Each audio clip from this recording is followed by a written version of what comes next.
Muito obrigada por todos que estão aqui, graças a Deus estamos aqui juntos no dia de hoje e vamos entender de Deus o que Deus quer nos ensinar. O tema dessa pregação parece nome de filme. O tema é Conhecendo o Inimigo. Quando se fala de inimigo, normalmente nós não queremos saber nada sobre ele, né? Nós desejamos que ele esteja bem distante de nós e podemos até pedir para Deus que abençoe esse inimigo, mas bem longe. Eu, pelo menos, quero distância do meu inimigo, que ele fique bem longe de mim. Meu inimigo fala assim, eu vou viajar lá para os Estados Unidos. Que Deus te abençoe, que seja uma passagem só de ida, de volta não, em nome de Jesus. Né? Então é assim, quando se fala de inimigo, a gente não quer saber nada sobre ele. Deus me livre, que ele fique bem lá e eu fique bem aqui, né? Qual que é a definição de inimigo? Assim, que se encontra em oposição. Ou seja, que se encontra do lado contrário, do lado oposto. É aquele que se mostra hostil, sabe? Hostil, agressivo. Inimigo também é o contrário, aquela pessoa do contra, sabe? Tudo discorda. É que guerreia no campo contrário. Você tá de um lado e tá do outro. É a pessoa que tem inimizade, hostilidade a alguém e quer o seu mal. E uma observação a fazer. Um adversário, ele pode ser político, pode ser religioso, pode ser ideológico, ou seja, com ideias diferentes.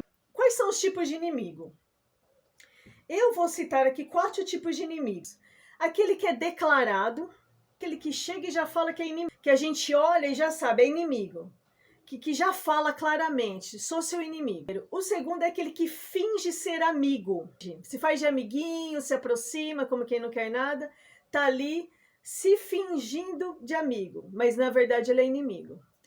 Tem aquele inimigo também que busca ocasião contra. Aquele assim que vai procurando, observa para procurar algum defeito, procurar algum problema, sabe? Esse é o inimigo assim, o outro tipo de inimigo, que ele busca ocasião contra, ele não acha nada, tá tudo certinho, mas a pessoa não se conforma que tá tudo certinho na vida da pessoa. Aí a pessoa fica procurando ocasião contra. E o quarto inimigo que eu vou falar é aquele que prepara a cilada. Então tem aquele que busca ocasião contra. E tem aquele que não acha uma ocasião contra, o que ele faz? Ele busca uma cilada. Uma situação para incriminar a pessoa, para acusar a pessoa, para derrubar com a pessoa. De cada inimigo desses, eu vou citar exemplos. Tá? Essa situação está em 1 Samuel 17. Aquele inimigo que é declarado. Quem foi um inimigo declarado aqui no nosso exemplo? Golias. Golias, ele afrontou o povo de Israel por 40 dias. Ali ficou bem claro para todos que se tratava de um inimigo. Amiguinho é que não era, né? E ele desafiava Israel em alta voz para apresentar um homem que lutasse com ele, num combate individual. E o resultado iria determinar qual exército que se tornaria servo do outro. Então, uma das formas, assim, de que eram as lutas antigamente, não somente essa, tá bom? Não somente essa. Mas uma das formas era assim: levantar um guerreiro de um exército e levantar um outro guerreiro do outro exército. E eles lutarem entre si. E daí quem vencesse aquele duelo, um exército seria servo do outro exército. Então era isso que Golias estava propondo. E como ele era o maior, experiente em guerra, fortão, gigante, então ele se garantiu. Ele e o povo todo lá, os filisteus todos lá, se garantindo em cima de Golias. Golias, cujo nome significa exilado ou adivinho, e ele media 2,92 m. Os filhos de Jessé, os 3 filhos mais velhos eram preparados em guerra e eles foram chamados pelo rei Saul para estar guerreando. E Davi não, Davi era moço, ainda ficou lá cuidando das ovelhas. O pai de Davi, Jessé, falou para Davi, vai levar o lanche para os seus irmãos lá na guerra. Vai lá e aproveita ver como eles estão. Foi lá, separou 10 queijos, 10 pães, farinha tostada. E ele aproveitou e para saber como os irmãos estavam, né, para ver se eles estavam bem. No meio desse que ele foi levar o lanche para os irmãos, ele ouve Golias falando.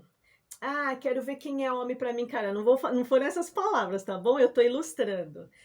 Quero ver quem é homem para me derrubar, porque não existe aqui ninguém mais poderoso. E Davi ouviu isso. Aí falou, peraí, o que esse incircunciso tá falando aí? Como é que é isso? Quem lutar com esse gigante aí vai ganhar o quê? Vai ganhar a filha do rei e mais algumas coisas lá. Gostei. 40 dias o povo temendo, com medo, tremendo, inclusive o rei Saul. O Davi chega lá para Saul e fala assim, olha, não precisa ficar triste, rei, não precisa desfalecer o seu coração. Eu vou derrubar esse gigante. Davi, um toquinho de gente, moço, não tinha experiência nenhuma com guerra e falou que ia conseguir derrubar o gigante. Saul falou assim, filho, mas você é moço, você não vai conseguir. Ele já é guerreiro desde moço, né? Ele tem experiência. E Davi vai lá e fala, não, eu vou conseguir. Aí foi lá, pôs um monte de armadura nele lá, o rei Saul. Mas ele foi andar e falou, não consigo andar com isso, rei, não vou conseguir guerrear com isso não. Tirou tudo. Não tá acostumado com essas coisas, né? Pegou a fundinha dele, que ele era pastor de ovelha, e falou, eu vou conseguir porque eu já derrubei um urso, um leão, eu cuidava das ovelhas lá do meu pai, aí chegou um urso, um leão para querer matar, eu fui lá, peguei a barba do leão, peguei o urso e derrubei os dois, matei os dois, deu tudo certo. Então, do mesmo jeito que eu fiz com eles, eu vou fazer com esse gigante. Foi com a fundinha dele, pegou 5 pedras de um ribeiro, depois lá no alforge, na fundinha dele lá. Aí o gigante olhou para ele e falou assim, você, com desprezo, porque Davi era moço, Davi tinha boa aparência, ou seja, uma aparência de quem não era guerreiro, de quem não era machucado da guerra, né? Aí Davi falou assim, falou, meu, só algum campo você vem aqui com paus, com pedra? Falou para Davi, né? Aí Davi falou assim, ele falou, eu vou pegar você, vou cortar sua cabeça, jogar lá para as aves. Aí Davi falou assim, você vem comigo com espada, com isso, com aquilo, mas eu vou contra o nome do Senhor dos Exércitos. E confundinha dele com uma pedra. Golias estava lá todo equipado, guerreiro, experiente. Davi com uma pedrinha, girou ali, acertou bem na testa, o lugar que ele não estava protegido. Era um capacete que tinha essa parte aberta aqui. Então, a pedra acertou bem ali, e no que acertou, o gigante já caiu ao chão. No que ele caiu com o rosto no chão, Davi foi lá, pegou a espada, cortou a cabeça dele e levou a cabeça para o rei. Então essa foi a história que vocês conhecem, eu contei mais ou menos. Mas para dizer o quê? Que o Golias era um tipo de inimigo declarado. Ele chegou e se declarou inimigo. Olha, eu sou inimigo aqui. Aquele que finge ser amigo. Judas Iscariote. O Judas Iscariote, ele passou todo o tempo dele... em todos os procedimentos, ele foi indo assim, né, até trair Jesus. Aí tem uma parte da Bíblia que fala assim, Mateus 6,48, mas não precisa abrir, fala assim, aquele a quem eu beijar é esse. O que é esse momento? É a hora que Judas entrega Jesus para ser crucificado. O código que ele ficou entre os soldados ali foi assim, olha, aquele que eu beijar, você pode prender. Judas, ele era um dos 12 discípulos. Ele servia como tesoureiro. Mas quando ele ia exercer atividade, ele era ladrão, porque ele furtava, né, o dinheiro, ele punha na bolsa, e era para ele guardar aquela bolsa de dinheiro, porque ele era o tesoureiro, mas o que ele fazia? Passava a mãozinha no que caía lá dentro, então ele era ladrão. Esse Judas, ele finge ser amigo. Então, por isso que muitas vezes quando a gente tem contato com uma pessoa que tá ali com a gente, de repente ele nos trai, a gente chama de Judas, vai Judas. Por quê? É aquele que finge que é amiguinho, mas na verdade é inimigo. O terceiro exemplo de inimigo que a gente vê aqui é aquele que busca ocasião contra. A pessoa não acha nada para acusar a pessoa, mas pelo fato de ter inveja, ter raiva da pessoa, ela fica procurando uma ocasião contra. Isso ocorreu com Daniel, e ele tinha uma posição política assim, de confiança e de destaque nos tempos do rei Dário. Isso fez com que despertasse inveja e competição em relação às outras pessoas, de cargos também políticos ali, sabe? E haviam 3 presidentes. Um deles era Daniel.